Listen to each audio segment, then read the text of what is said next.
sur la télévision, ce que les mots veulent dire.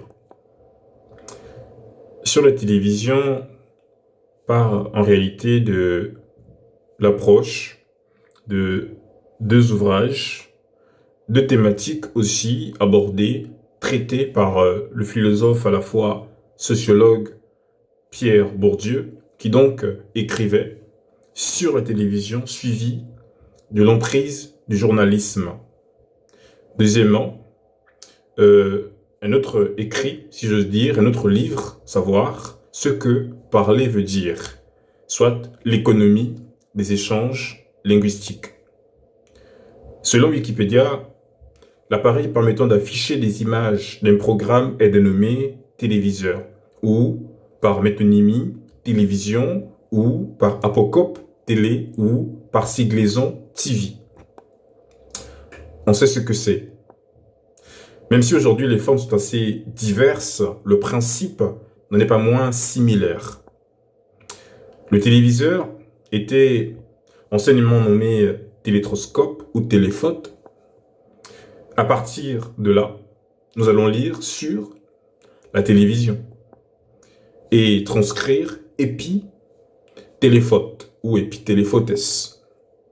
Épitéléphotes est un terme grec qui vient d'une racine qui se dit skepto. Skepto qui signifie sur, au-dessus. De là, nous tirons que lorsqu'on dit épitéléphote, on est alors appelé à avoir de la hauteur sur la télévision. Et encore, pourquoi?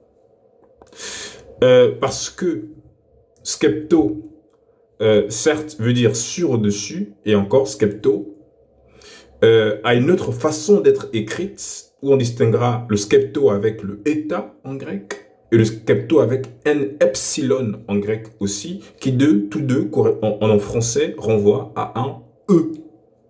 Et ce deuxième skepto, tel que écrit, va alors signifier voir, regarder. Ainsi, de là l'idée que épi nous appelle à avoir une vision générale, non parcellaire, de la télévision. Pourquoi?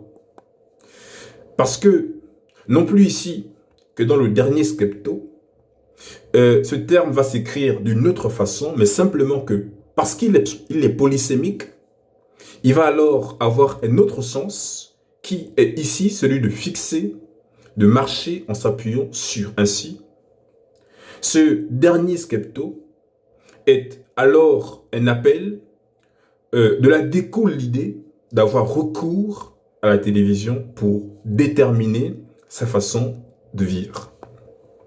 Et là aussi, pourquoi? Somme toute, que ce soit à partir des différents skeptos qui ont été cités, proposés, de leurs possibles différents sens, et encore des idées, des conclusions ou des propositions qui ont été avancées, tous renvoient à un terme, c'est le terme français sceptique, ou encore scepticisme, aussi appelé pyrrhonisme. C'est une méthode qui consiste en l'examen, la critique de toutes choses, les comparant les unes aux autres en vue d'atteindre la tranquillité. On dit aussi en grec l'ataraxie, même en français l'ataraxie, c'est-à-dire l'absence de trouble. Absence de trouble qui libère les opinions et qui libère aussi des dogmes. Dès lors, une question, qu'est-ce qui est la tête à penser des masses aujourd'hui? Réponse, la télévision. C'est le cas avec des produits de beauté, des voitures, même des spécialistes de discipline. Je vous remercie pour votre écoute et n'hésitez pas à liker, à commenter et à vous abonner. Merci et à très bientôt.